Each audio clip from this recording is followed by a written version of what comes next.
बिस्मिल्लाहिर्रहमानिर्रहीम। Lecture number 23। आज Wednesday के अंदर हम लोग के 23rd लेक्चर हो चुका है।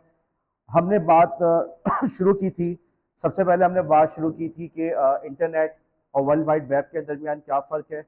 वहाँ से फिर हम आगे पहुँच गए थे अपने इस टॉपिक के ऊपर कि इंटरनेट और वर्ल्ड वाइड वेब को जब हमने समझ लिया, दोनों के फ़र्क को समझ लिया, तो उसके बाद हम पहुँचे थे कि हम इन दोनों सर्विसेज के ऊपर, दोनों इंफ्रास्ट्रक्चर के ऊपर किस तरह से किसी कंप्यूटर को आइडेंटिफाई किया जाता है। इंटरनेट के ऊपर हमने मालूम किया आईपी एड्रेस यूज़ करते हैं, और वर्ल्ड वाइड वेब के ऊपर जो है वो यूआरएल को यूज़ करते हैं। हमने यहाँ पे ये भी बात की कि जी वर्ल्ड वाइड वेब किसने क्रिएट किया था। और तूबा कल आप नहीं आई थी, कल मैंने सीधे होकर बैठे हो, कल आप नहीं आई थी, कल मैंने क्लास में इस बात को डिस्कस किया था कि जी इस किस्म के सवाल आपके पेपर में आते हैं। आईसीटी के पेपर में एक मसला ये हो जाता है कि कंप्यूटर लिटरेसी, ओके, ये प्रॉपर सब्जेक्ट है जो कि 4 ईयर में पढ़ाया जाता है, और आईसीटी का सब्जेक्ट दोनों में ओवरलैप हो जाता है एग्जाम के वक्त। कराची यूनिवर्सिटी के एग्जाम में ऐसा हमने बहुत ज्यादा नोट किया। कंप्यूटर लिटरेसी का बच्चा पेपर देने गया है तो वहां पर उससे वो सवाल पूछा जा रहा है जो उसको आईसीटी में देना पढ़ाया जाएगा, और जब आईसीटी का पेपर देने जा रहा है तो उससे वहां पे कंप्यूटर लिटरेसी का सवाल पूछा जा रहा है। तो ये ओवरलैप है और आप लोग को इसके लिए मेंटली रेडी होना चाहिए। ये एक डिफिकल्ट सब्जेक्ट है, डिफरेंट सब्जेक्ट है, इसको दूसरे सब्जेक्ट की तरह लेके ना चलें। बाज़ दफ़ा मुझे ये बात पता चली कि इनके पास उस सब्जेक्ट का एक्सपर्ट नहीं होता, तो वो कंप्यूटर साइंस के बंदे को बुला लेते, तुम पेपर बना दो, और पेपर ऐसा बनाता है जो कंप्यूटर साइंस का तो होता है, आईसीटी का नहीं होता कहीं से भी। ठीक है। बहरहाल कराची यूनिवर्सिटी के एग्जाम के अंदर उन्होंने www के बारे में पूछ चुके हैं कि उसको डिफाइन करेंगे है क्या। ठीक है। वो एक दफा ये भी पूछ रहे ग्लोबलाइजेशन क्या होती है। अब आप समझे कि सर ये इंटरनेशनल रिलेशंस आईआर का सवाल है, लेकिन उन्होंने दिया हुआ है। ओके। तो जितनी भी क्लास के अंदर जो लेक्चर्स वगैरह है, इसीलिए बार बार कह रहा हूँ कि देखो उसको समझने पे तवज्जो दो। चीजें समझी भी होंगी तो कोई भी सवाल आएगा उसका आंसर देने के तुम काबिल हो जाओगे। बहरहाल हमने कल फिर बात की तफसील से कि www क्या है, ठीक है, बनाने वाला कौन था। फिर हमने ये भी बात की कि उसको बनाने की उसकी जरूरत पेश क्यों आई, हाइपरलिंक्स के अंदर ऐसी क्या खसूसियत थी जिसकी वजह से जो उस वक्त का चैलेंज था उसने उसको रिजॉल्व कर लिया। अब उसके बाद जो हमारी एक्चुअल बात शुरू हुई हमारी यूआरएल के बारे में। हमें ये बात एक बार फिर रिपीट कर रहे हैं कि इंटरनेट के ऊपर आईपी एड्रेस इस्तेमाल हो रहा है, इंटरनेट के ऊपर एक सर्विस इस्तेमाल हो रही है जिसका नाम है माहा। इंटरनेट के ऊपर जिस सर्विस इस्तेमाल हो रही है जिसका नाम क्या है, इंटरनेट के ऊपर एक सर्विस इस्तेमाल हो रही है जिसका नाम है वर्ल्ड वाइड वेब, जो बहुत ज्यादा इस्तेमाल हो रही है। वर्ल्ड वाइड वेब के ऊपर किसी भी चीज को आइडेंटिफाई करने के लिए सुमैया हम क्या चीज यूज करते हैं, यूआरएल यूज करते हैं। अब आपके सामने एग्जाम्पल यूआरएल है, ठीक है, https://www.university.edu/student/login?id=123। इतनी लंबी सी कहानी लिखी हुई है। ओके। लेकिन इस लंबी कहानी को अगर आप समझने के काबिल हो गए तो आप बहुत सारे स्कैम से, बहुत सारे स्पैम से, बहुत सारे फिशिंग अटैम्प्ट से आप बच सकते हैं, बासहूलत बच सकते हैं। हमने बात की कि जी सबसे पहले जो चीज लिखी हुई आ रही होती है https:// या http:// ये प्रोटोकॉल कहलाता है। प्रोटोकॉल का आसान अल्फाज में मतलब सिर्फ और सिर्फ एक ज़ाब्ता है, एक तरीकाकार है, एक कवायद है जिसके जरिए कंप्यूटर्स आपस में एक दूसरे से गुफ्तगू करते हैं। हर प्रोटोकॉल के अपने फवायद हैं, अपने नुकसानात हैं। उर्दू जबान की अपनी खसूसियत है, सिंधी जबान अपनी खसूसियत है। दोनों जबानें मैथ्स का मुतबादिल नहीं है। जो मैथ्स की जबान है वो मैथ्स में ही काम हो सकता है, वो ना सिंधी में होता है, ना उर्दू में होता है, ना अरबी में होता है, ना इंग्लिश में होता है। ठीक है। हर जबान की अपनी कुछ खूबियां हैं, कुछ खामियां हैं। हर प्रोटोकॉल की अपनी कुछ खूबियां हैं, कुछ खामियां हैं।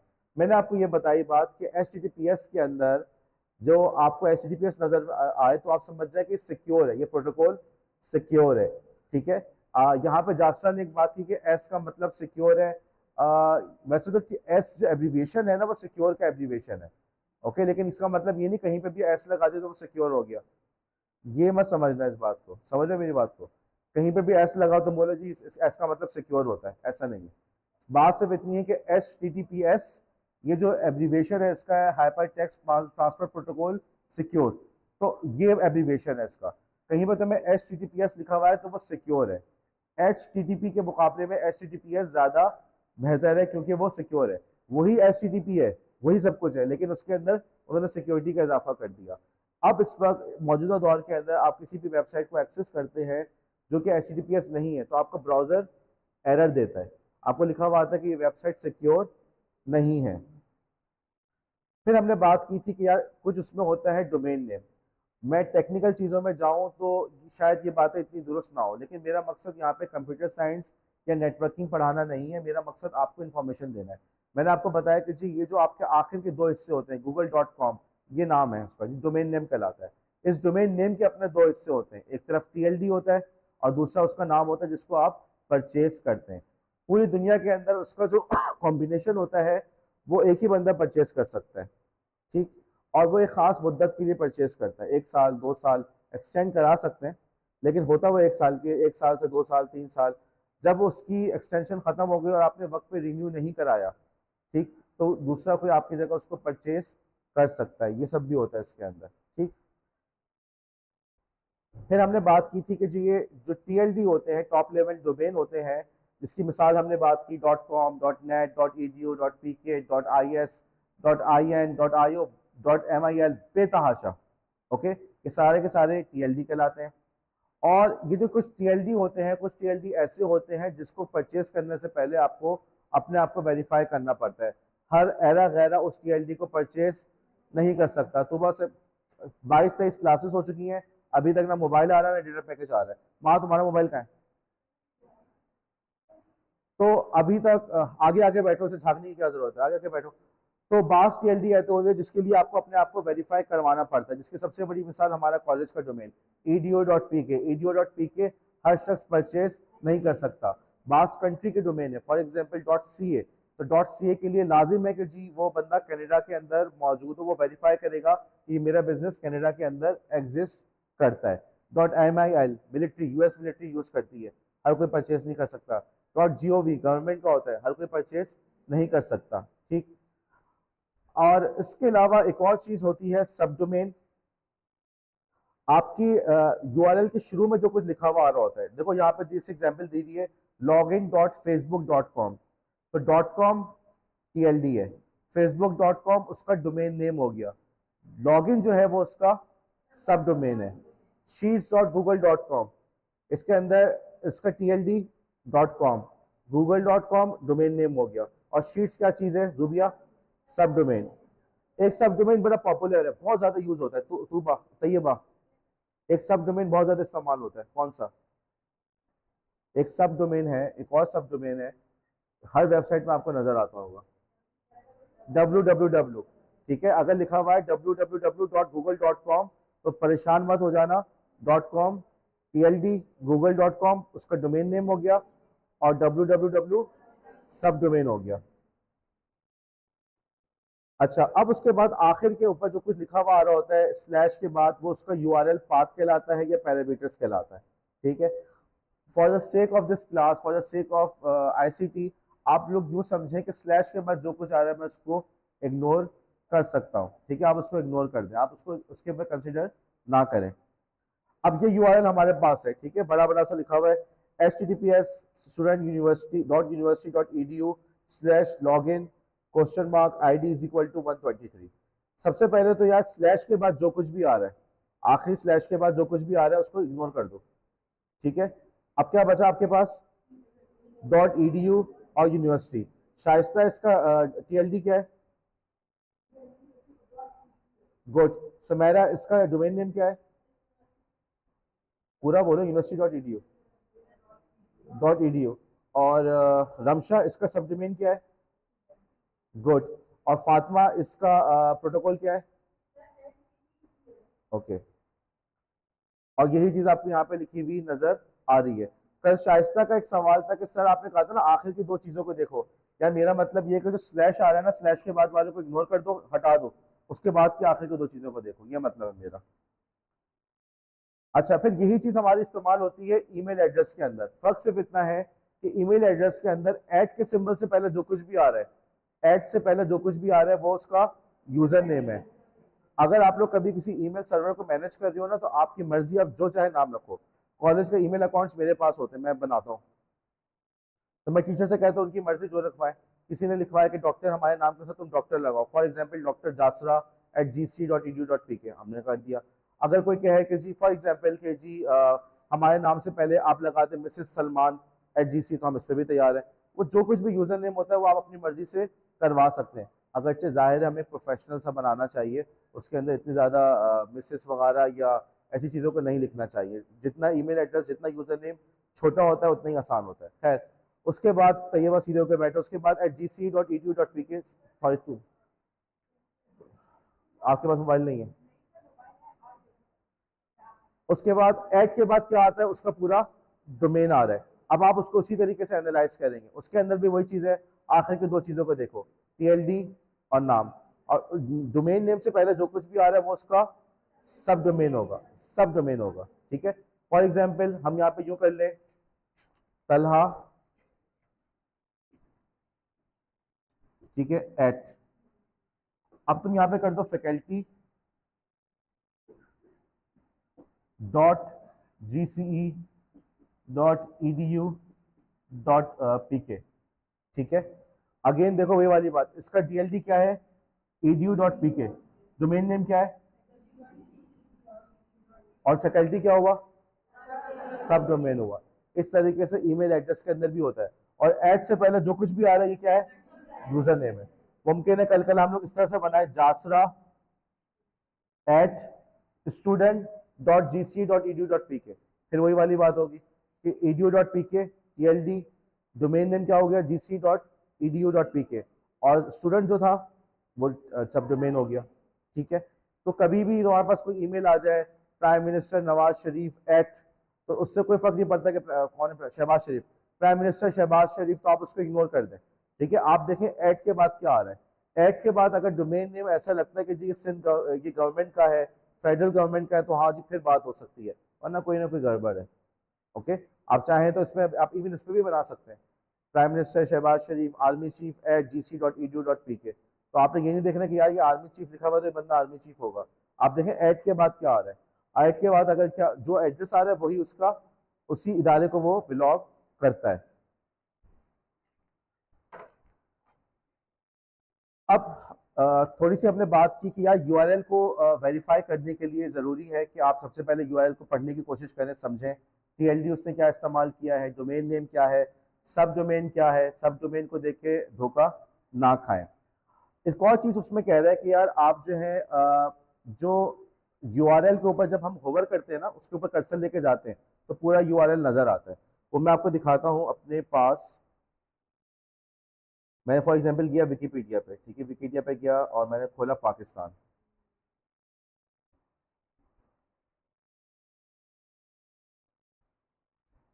देखो जब मैं लेट से साउथ एशिया के ऊपर मैं अपने कर्सर को लेकर गया, मेरा कर्सर नजर आ रहा है, साउथ एशिया पे कर्सर लेकर गया, नीचे देखना उल्टे हाथ पे नीचे की तरफ क्या लिखा हुआ नजर आ रहा है, छोटा सा लिखा हुआ है, माहा।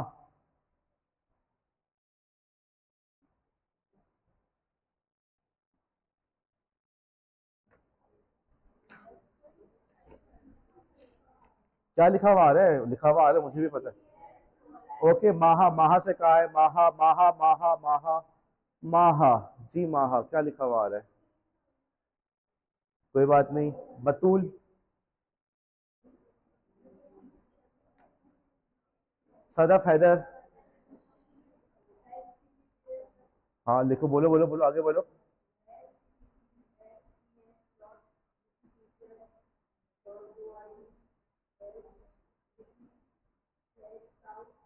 शाबाश, अब किसी और को नजर आया, गुड। हुआ क्या, देखो जब साउथ एशिया के ऊपर गया, ये जो हम HTML लैंग्वेज यूज कर रहे होते हैं ना, उसके अंदर ये होता है। आप साउथ एशिया के ऊपर कर्सर लेकर गए, नीचे वो उसको दिखा देगा कि यार ये असल यूआरएल पॉइंट आउट कहाँ पे कर रहा है। जब आप उस लिंक पे क्लिक करेंगे तो खुलेगा क्या, ठीक है, ओके, थोड़ा सा इसको बड़ा करो, ये देखो ये कोने पे,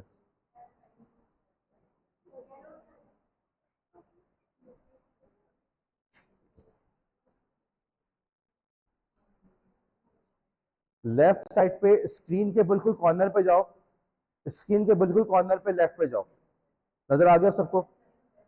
मैंने कर्सर कहाँ लेकर गया था, साउथ एशिया पे मैंने कर्सर को रखा हुआ है, और जब मैंने उसको होवर किया तो उसने बिल्कुल लेफ्ट साइड पे कॉर्नर पे उसने मुझे वो यूआरएल दिखा दिया। कि असल यहाँ पे क्लिक करोगे तो क्या होगा, यही काम आपको करना चाहिए। जब आपके पास कोई ईमेल वगैरह आए तो पहले लिंक पे क्लिक करने से पहले देखो कि खुल क्या रहा है। असल कहाँ लेके जा रहा है। ठीक है, वहां पे लिखा हुआ हो कि क्लेम योर प्राइस, आपने लिंक पे क्लिक करने से पहले क्लेम योर प्राइस पे कर्सर लेकर गए, देखा कि वो खुल कहाँ पे रहा है। अगर वो खुल रहा है कि हैक योर अकाउंट फला फला, तो आप समझ जाए कोई गड़बड़ है। ठीक, वापस चलते हैं अपनी प्रेजेंटेशन के ऊपर। क्या चीज? ओके, कोई बात नहीं। अब मैं अपना कर्सर लेकर गया इस्लामाबाद के ऊपर, मेरा कर्सर है इस्लामाबाद के ऊपर। ठीक है, अब मुझे बताओ स्क्रीन के बिल्कुल लेफ्ट बॉटम पे कॉर्नर पे क्या नजर आ रहा है? बोलो बोलो बोलो, बोलते जाओ। गुड, इसी चीज की मैं बात कर रहा हूँ। जब तुम लोग, मैं कर्सर कहाँ लेकर गया, इस्लामाबाद के ऊपर लेकर गया था। इस कोने पे वो मुझे दिखा रहा है कि भाई यहाँ पे ये, इस पर जब क्लिक करोगे तो ये वाला यूआरएल खुलेगा। वो खुलने से पहले बता रहा है कि भाई यहाँ पे तुम जाओगे। ठीक है, तो अच्छी समझदारी क्या है कि जाने से पहले देख लो कि भाई हम जा कहाँ पे रहे। ठीक है, मोबाइल पे होवर नहीं होता, फिर मैं आगे बताता हूँ, मोबाइल पे मैं आगे बताऊंगा आपको। अच्छा, अब वापस चलते प्रेजेंटेशन पे। आपके पास ये आ गई कि ये दो एग्जांपल्स आएगी। ठीक है, जेन्युइन वर्सेस फेक। देखो, इस बात को समझना कि बुनियादी तौर पे जितने बिल्डिंग ब्लॉक्स थे, जितनी बुनियादी बातें समझाने की थी, वो समझ गए। ओके, अब इन बातों को जोड़ जोड़ के हमने आगे तक बात को लेके जाना है। आगे हमने अपनी पूरी इस पर अपनी इमारत खड़ी करनी है। सही, जितनी बेसिक बातें समझ में आ गई। तुम लोग के पास दो यूआरएल मौजूद हैं। मुझे ये बताओ सबसे पहले, पहले वाले यूआरएल के अंदर सुमैया, किस चीज को तुम फौरन हटा दो, कि छोटे इस हिस्से को तो हटा दो। पहला यूआरएल नजर आ रहा है? हाँ जी।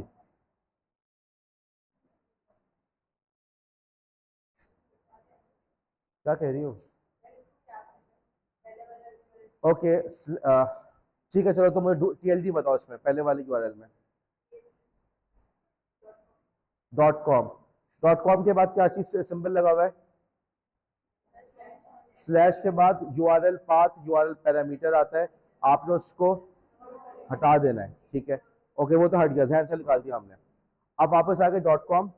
डोमेन नेम क्या है सदफ हैदर? अब पूरा बोलो बेटा। habibbank.com। प्रोटोकॉल कौन सा है? HTTPS। ओके, और सब डोमेन है यहाँ पे? ठीक है, ध्यान में रखना इसको। जो अगले पे आ जाओ, अगले पे आसफा, आसफा जी। अगले पे टीएलडी बताओ मुझे। Dot info. Dot info number one. Okay, और राबिया, इसका डोमेन नेम क्या है? HBL-login। ठीक है, HBL-login.info। HBL-login यानी उस बंदे ने जाकर क्या चीज परचेज की होगी, उसने कहा होगा डॉट इन्फो टीएलडी पे मुझे क्या दे दो, HBL-login। ठीक है, ओके, और मीना इसमें प्रोटोकॉल कौन सा है? HTTP। HTTP पहले वाले पे क्या था? पहले वाला सिक्योर है, दूसरा वाला सिक्योर है? दूसरे यूआरएल के अंदर का सब डोमेन हुआ है। ठीक है, अब मुझे बताओ दोनों में से तुम्हें कौन सा तुम्हें ऑथेंटिक लग रहा है? क्यों? ओके, एक सिक्योर हो गया। ठीक है, एक सिक्योर हो गया, आगे बढ़ो, दूसरी वजह। इन्फो नहीं, टीएलडी बोलो। टीएलडी से हमें लग रहा है अमूमन जो भी बंदा, क्योंकि बैंक है, कमर्शियल है, तो बैंक डॉट कॉम ही परचेज करेगा। ठीक है, इन्फो क्यों परचेज कर रहा है? और ऊपर से कौन सा नाम परचेज कर रहा है? HBL-login। कोई गड़बड़ कर रहा है वो हमें धोखा देने की कोशिश कर रहा है कि इस लिंक पे जाकर तुम लोग लॉगिन को, पेज को खोल सकते हो, जबकि ऐसा हकीकत में नहीं है। ठीक है, और आगे चलते हैं। अब हम लोग बात शुरू कर रहे हैं थोड़ी सी फिशिंग के हवाले से। फिशिंग की स्पेलिंग जो है PHISHING। फिशिंग होता है, जो फिशिंग का मतलब क्या होता है नॉर्मली? अच्छा, कैच करना। आप बच्चे के साथ फिशिंग खेलती हैं? बेटा और फिशिंग खेलने चलो, ठीक है, ऐसे करती हैं। हाँ जी मैमूना, फिशिंग मतलब? सारे मैमूना हो गया आज जी। मैमूना मछली पकड़ना, ठीक है। अनीस के पास कॉल आई। अनीस, मैं आपसे बहुत मुतासिर हो गई हूँ, आपसे मिलने का बड़ा दिल चाह रहा है। आप बहुत स्मार्ट है, बहुत हैंडसम है।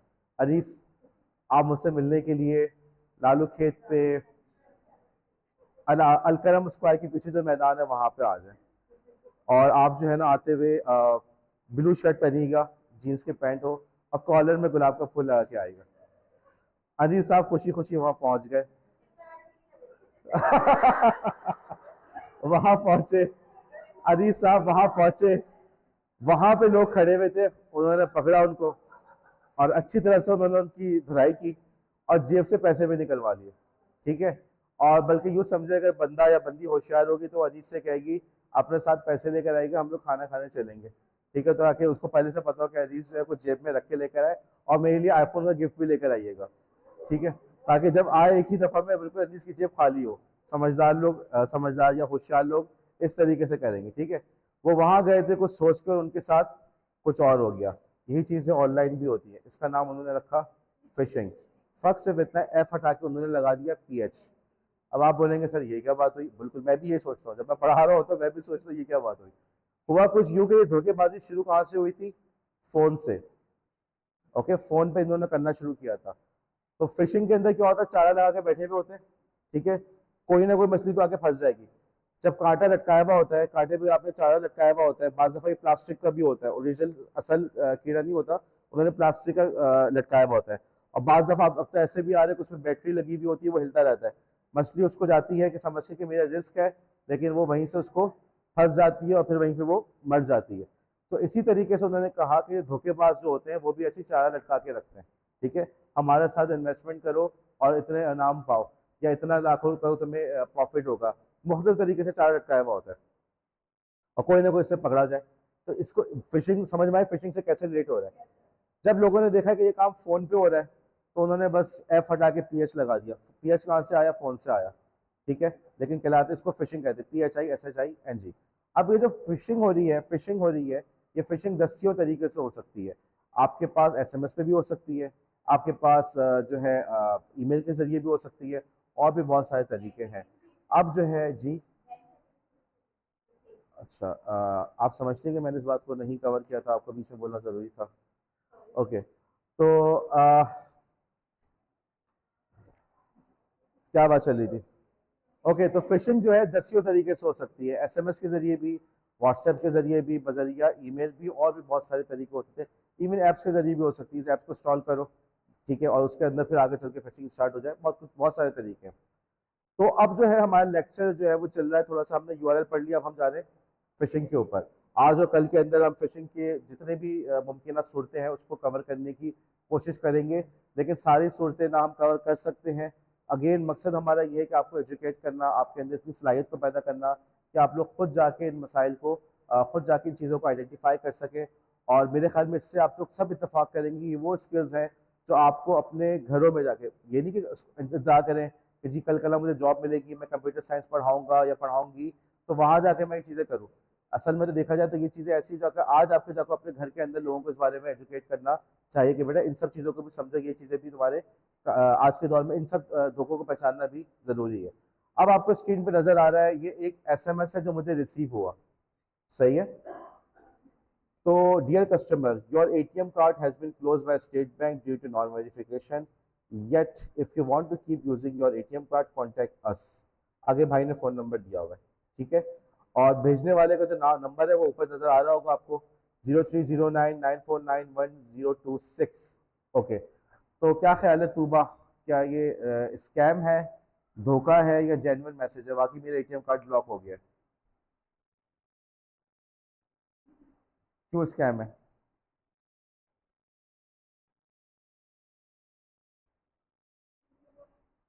जोर से बोलो बेटा, जोर से जोर से जोर से। क्योंकि क्योंकि क्योंकि आगे बोलो।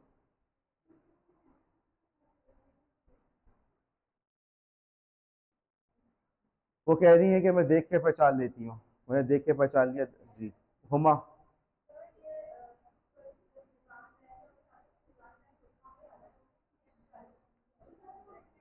एक काम करो सदफ, बोर्ड पे जल्दी से आओ, जल्दी से जाओ।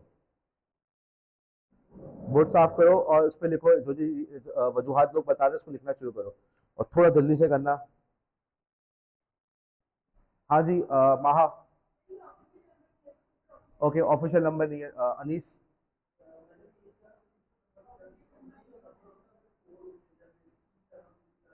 अच्छा, देखो अभी तक एक वजह सामने आई कि ऑफिशियल नंबर नंबर वन, दो तीन मार्कर लो बेटा, एक किसी से लिखो, दूसरे को दूसरे मार्कर से लिखो जल्दी से। एक वजह बताई लोगों ने कि ऑफिशियल नंबर नहीं है। दूसरी वजह ये बताया कि लिखा हुआ आता है मीजान बैंक, लिखो उसको दूसरी वजह। और क्या बात है?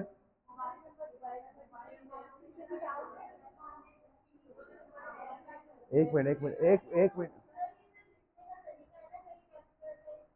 ग्रामर, ओके लिखो तीसरी वजह ग्रामर जासरा।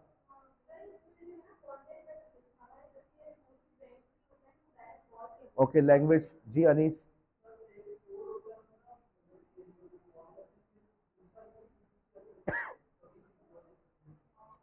देखो काफी हद तक बातें बिल्कुल सही है। एक तो ये वाली बात जैसे कि जोबिया ने कही कि ग्रामर को फॉलो नहीं किया, कहीं पे कैपिटल है कहीं पे स्मॉल है, लिखा आपने कैपिटल ओके। किसका नंबर आ रहा है?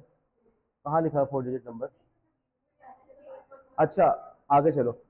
दूसरी बात, ऑफिशियल लैंग्वेज में कौन सा एटीएम कार्ड? मेरे तो एक से हर किसी के एक से ज्यादा बैंक अकाउंट में अकाउंट्स हो सकते हैं। तुम कौन सा कार्ड की बात कर रहे हो और किस वजह से स्टेट बैंक ने किया है? ठीक है। अब लेकिन एक बात जो हुमा ने कही, बल्कि आप सबने कही, सर ऑफिशियल नंबर नहीं आया इसके अंदर। यार अब मैं यहाँ पे जो बात समझाना चाह रहा हूँ, ये धोखा पॉसिबल है, बहुत एन मुमकिन है कि आपके पास जब कॉल आ रही हो तो उस पर लिखा हुआ आ रहा हो FIA, मीज़ान बैंक, ये पॉसिबल है। ओके, ये स्पूफिंग कहलाता है, SPOOFING। खैर छोड़ो, लेकिन बुनियादी बात क्या कि ऐसा पॉसिबल है कि आपके पास कॉल आ रही हो और उस पर लिखा हुआ आ रहा हो कि जी कॉल आ रही है मीज़ान से, FIA से, नैब से, लेकिन वो कॉल किसी और से आ रही हो। ओके, जिस तरह से इस वक्त ये पॉसिबल है कि एक बंदा जाली वर्दी में आ जाए और जाके कर दे कि क्या हो रहा है, क्या हो रहा है, चलो चलो चलो तुम्हारे कॉलेज में ऐसा हो रहा है, तो उनके कॉलेज में चर्च बेच लो, चलो हम तुम्हें गिरफ्तार कर रहे हैं और आप घबरा जाए, फॉर एग्जाम्पल जी।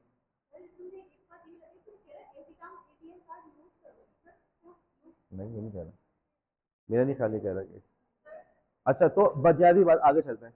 बुनियादी बात ये कि आप इस बात को सिर्फ इसी बात पर रिलाय मत करना कि नाम ऑफिशियल, ये तो ठीक है नाम ऑफिशियल नहीं है, नंबर ऑफिशियल नहीं है, सही है, लेकिन सिर्फ इस पर रिलाय नहीं करना क्योंकि ऐसा बिल्कुल ऐन मुमकिन है। जब भी ऐसा मसला है सबसे पहले बैंक कॉल करो, क्या हुआ, किस तरह से हुआ, क्या वजह है, फिर आगे बात करो, बल्कि खुद जाके ब्रांच में विजिट कर लो, क्योंकि धोखे तो वहां भी हो सकते हैं लेकिन चांसेस इसके कम हो जाते हैं। तूबा,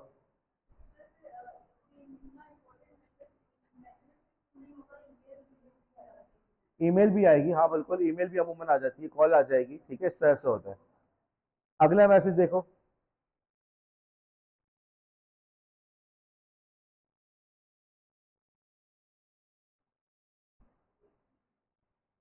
क्या ख्याल है, स्पैम है, स्कैम है, स्पैम है, फिशिंग है, या जेन्युइन मैसेज?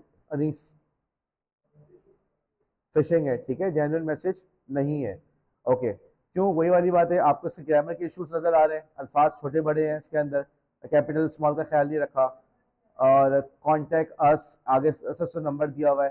अच्छा, ये जानबूझ के इस किस्म की गलतियां कर रहे होते हैं, इसकी एक वजह तो ये होती है कि सिस्टम को बाईपास कर सके। अगर जैसे हम लोग गूगल वगैरह SMS को भी स्कैन कर रहा होता है, उसको ब्लॉक कर रहा हो कि जी ये लिखा हुआ आ जाता है, बाद दफ़ा मेरे पास कॉलें आती हैं तो पहले से लिखा हुआ आता है पोटेंशियल स्पैम कॉल, मुमकिन है स्पैम कॉल, क्योंकि हम लोग नंबर रिपोर्ट करते रहते हैं, उसमें ऑप्शन है बहरहाल। तो वो बाद दफ़ा SMS को भी ब्लॉक कर देता है कि जी, तो वो इसको बाईपास करने के लिए अब ATM कार्ड कॉन्टैक्ट अस, उसने अस को कैसे लिखा, US की तरह, ठीक है। तो ये भी एक मकसद होता है, और दूसरा मकसद क्या, वही वाला, लोगों को टैप करना, धोखा देना, ठीक है। ये आया मैसेज मेरे पास व्हाट्सएप से। ओके, अब जरा इसको देखें, बल्कि आप भी देखें जरा, चाहे बैठे देखें, मैं करता हूँ।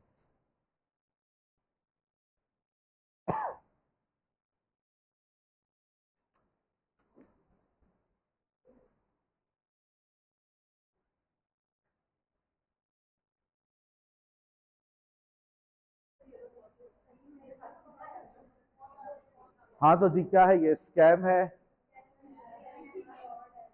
अच्छा चलो, अभी हम फिशिंग और स्कैम के फर्क में नहीं पड़ रहे, अभी बस हम इसको बस धोखा है, ठीक है, जेन्युइन नहीं है। अच्छा अभी अभी आप लोग चूंकि इतना आप लोग कह रहे हैं कॉमन हो गया है, तो इसलिए आप लोग ने पकड़ लिया। तकरीबन 3-4 महीने पहले जब उस क्लास के अंदर कंप्यूटर लिटरेसी पे मैंने इसको दिया था, तो उस वक्त किसी के पास ये वाला मैसेज नहीं आया था। देखो इससे हमें पता चल रहा है, अच्छा कैसे पता चला कि धोखा है? तो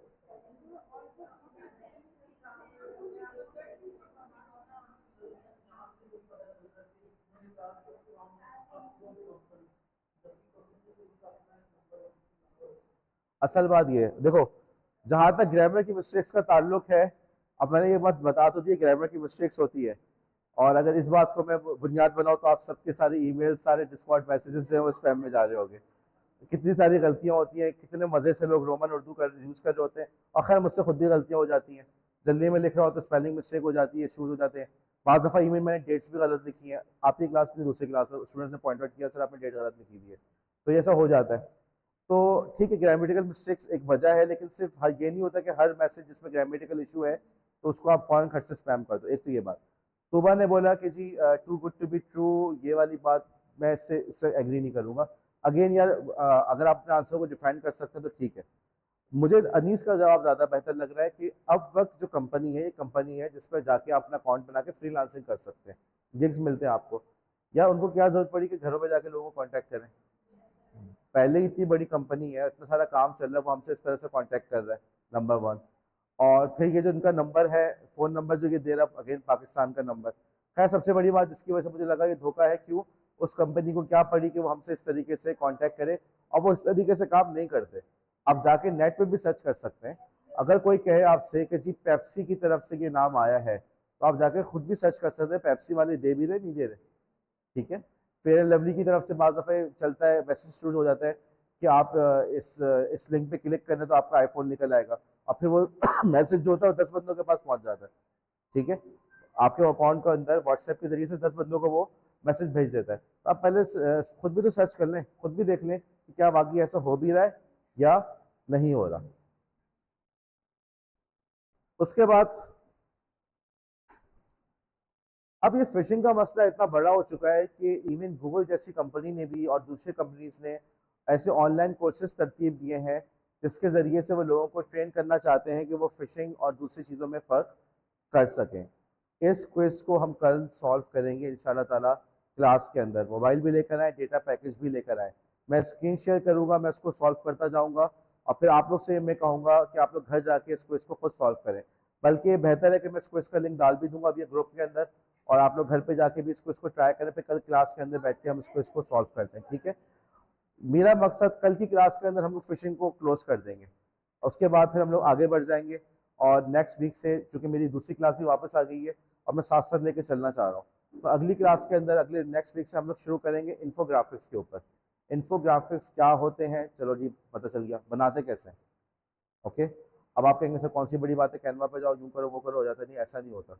आपको उसको बैठ के पूरा डिज़ाइन करना पड़ता है, डिज़ाइन सेंस होना चाहिए आपके अंदर। हम 2-3 ऑनलाइन इन्फोग्राफिक्स के टूल्स को एक्सप्लोर करेंगे, हर टूल की अपनी क्या खूबी है, क्या खामी है। आप अपनी क्लास के अंदर जो भी चीज़ पढ़ाना चाह रहे हो उसको इस मौके पे कौन सा टूल यूज़ करें। मुमकिन है प्लांट लाइफ साइकिल पढ़ाने के लिए, शायद आपके लिए बेहतर हो कि आप draw.io को यूज़ करें, और इस्लामियत किसी मौजू पर बनाने के लिए फिर आप यूज़ करें कैनवा को, ठीक, डिपेंड करता है।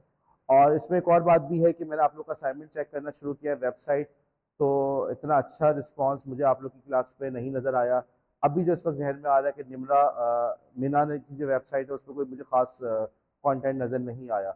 आपके अलावा दूसरे जो स्टूडेंट्स हैं वहाँ भी मुझे कुछ ऐसी सिचुएशन नज़र आई आपकी क्लास के अंदर। एनीवे उसको मैंने असेस करना शुरू कर दिया, आपको उसके तो मार्क्स मिल भी जाएंगे। तो मैंने पहले भी आप लोग से बात की थी, ब्लॉग बनाया, ब्लॉग पे पोस्ट डालना शुरू करें, और किसी ने भी अक्सरियत ने पोस्ट नहीं डाली थी, ठीक है। एनीवे उसके मार्क्स हैं। उसके बाद जब ये इन्फोग्राफिक्स आप लोग बनाएंगे उसको भी कहाँ डालेंगे, अपनी वेबसाइट के ऊपर। हत्तुल इम्कान कोशिश होगी कि आप में से हर किसी का टॉपिक डिफरेंट हो, ओके। जासरा के पास जो टॉपिक आ रहा है वो टॉपिक समर के पास ना हो, हुमा के पास ना हो, हर कोई अपने अपने टॉपिक्स पे काम करेगा इंशाल्लाह ताला, ठीक है जी। ओके, क्लास यहीं पे ख़त्म करते हैं, अब इंशाल्लाह कल फिर मुलाकात होगी। Thank you.